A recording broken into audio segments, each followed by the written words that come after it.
Welcome ناظرین، welcome to voice of ہنیا۔ محبت کی ایک لاسوال اور سچی کہانی۔ جب محبت کے لیے دل میں ایک تڑپ اٹھ جائے تو خود کو اہل ثابت کرنا پڑے تو پھر محبت کا اصول کس قدر کیف آمیزہ اور حسین و دلکش ہو جاتا ہے، یہ محبت کرنے والا ہی جان سکتا ہے۔ میری کیفیت بھی کچھ ایسی ہی تھی۔ محبت اتنی دلکش تھی کہ ہر دھڑکنے والا دل کسی نہ کسی طرح اس میں شامل ہو جاتا۔ یہ بہت پرانی بات ہے۔ تب وہ لوگ ہمارے محلے میں آئے تھے۔ وہ 3 بہنیں اور ایک بھائی تھا، ریحانہ، شبانہ، رضوانہ اور شوکت۔ ہمارے گھر کے عین سامنے انہوں نے کرائے پر گھر لیا تھا۔ ان کے والد، جیسا کہ بعد میں معلوم ہوا، وہ ایک سخت منہ پھٹ انسان تھے، اور اسی طرح ان کا بیٹا شوکت بھی تھا۔ شوکت گہرے سامنے رنگ کا، موٹی ناک، چھوٹی چھوٹی آنکھیں والا لڑکا تھا۔ اس کا اندازہ مجھے تب ہوا جب وہ لوگ گاڑی سے اپنا سامان اتار رہے تھے۔ وہ بار بار مزدوروں کو جھڑک رہا تھا، ایسا نہ رکھو، یوں نہ پکڑو، ٹوٹ جائے گا تو نقصان کون بھرے گا۔ تنگ آ کر ایک مزدور نے کہا، تم خود رکھ لو، ہمارا کام گھر کے اندر رکھنا نہیں، سامان لانا اور اتارنا ہے۔ شوکت چپ ہو گیا اور کچھ نہ بولا۔ مزدور تھوڑی دیر میں سامان اتار کر چلے گئے۔ میں اپنے دروازے پہ ہی خاموش کھڑا تھا اور یہ ساری کارروائی دیکھ رہا تھا۔ اس کی نگاہ مجھ پہ پڑی، وہ گہری نگاہوں سے مجھے دیکھ رہا تھا۔ اس نے مجھے دیکھا، پھر اندر چلا گیا۔ اندر سے کسی خاتون کی آواز آئی، باہر جا کر پتہ تو کرو۔ شوکت باہر نکلا اور مجھے دیکھ کر اشارے سے اپنی طرف بلایا۔ گلی چوڑی ہی کتنی تھی، 10-12 فٹ، مگر اس کا انداز بڑا تلخ تھا۔ میں اپنی جگہ سے ٹک سے مس نہ ہوا۔ میں تمہیں بلا رہا ہوں، وہ بولا۔ کیوں؟ ایک کام ہے، وہ اپنی جگہ کھڑے کھڑے بولا۔ ادھر آؤ۔ اس کا اندازہ بڑا تلخ تھا۔ میں کیوں آؤں؟ کام تمہیں ہے، مجھے نہیں، میں نے جواب دیا۔ نہ جانے کیوں مجھے اسے چڑھانے میں مزہ آیا۔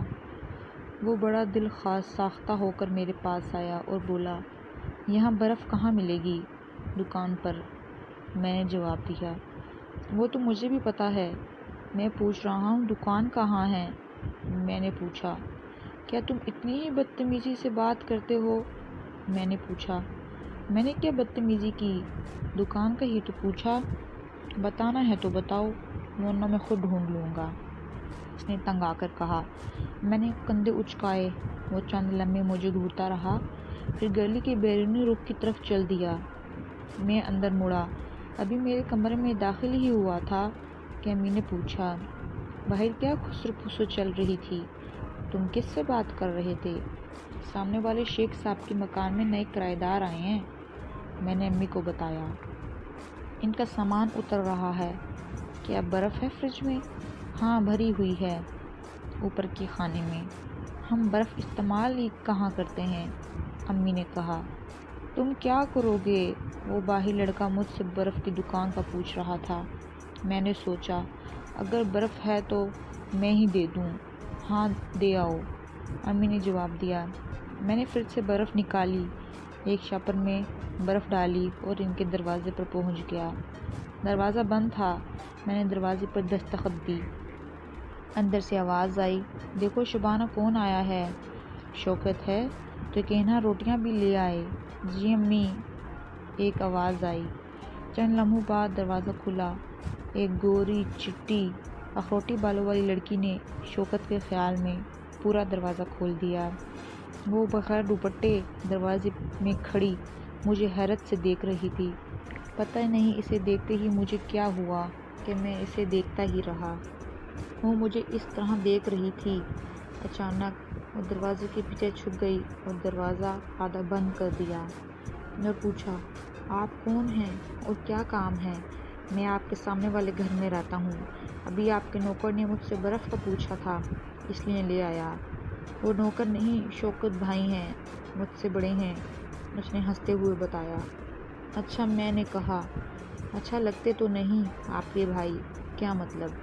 پھر بھائی کیسے ہوتے ہیں؟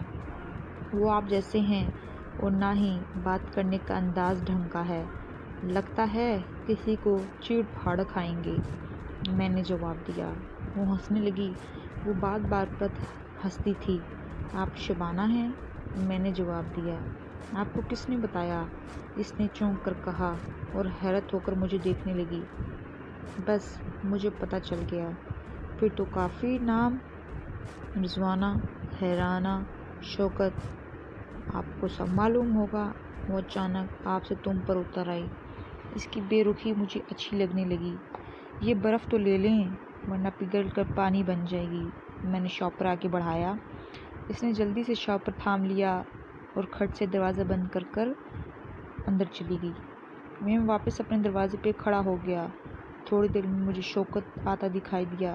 اس کے ہاتھ میں ایک پلاسٹک کا شاپر تھا جس سے بوند بوند پانی ٹپک رہا تھا۔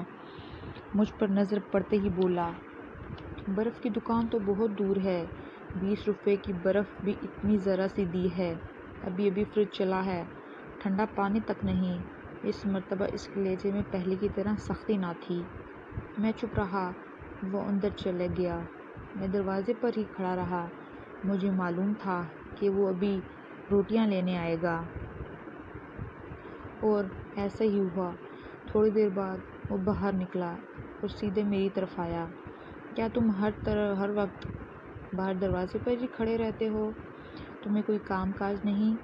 نہیں، اگر تمہیں کوئی کام ہے تو بتاؤ۔ میں روٹیاں لینے جا رہا ہوں، وہ بولا۔ چلو میں بھی تمہارے ساتھ چلتا ہوں، نیا محلہ ہے، تمہیں 2-1 دن میں سارے بازار کا پتہ چل جائے گا۔ چلو وہ میرے ساتھ جانے پر رضامند ہو گیا۔ ہم دونوں ساتھ چلنے لگے۔ وہ بولا، پہلے ہم لوگ جہاں رہتے تھے وہ مکان مالک بہت تنگ کرتا تھا، کبھی پانی کی موٹر چلانے پر جھگڑا، کبھی گیس کے آدھے بل پر جھگڑے، برسات میں سارے صحن میں پانی بھر جاتا، مگر ان کو مکان کی مرمت کروانے سے کوئی غرض نہیں تھی۔ بس پہلی کو موت کے فرشتے کی طرح کرایہ لینے کے لیے آ جاتے تھے، 11-12 بجے آتے اور پھر کھانا کھائے بغیر جانے کا نام نہیں لیتے۔ وہ مسلسل بولتا رہا اور میں سنتا رہا، اور میں سوچتا رہا کہ اس جیسی شکل والے لڑکے کی بھی کوئی اتنی خوبصورت بہن ہو سکتی ہے۔ کیا سوچ رہے ہو؟ اس نے اچانک سے مجھے کندھے سے پکڑتے ہوئے کہا۔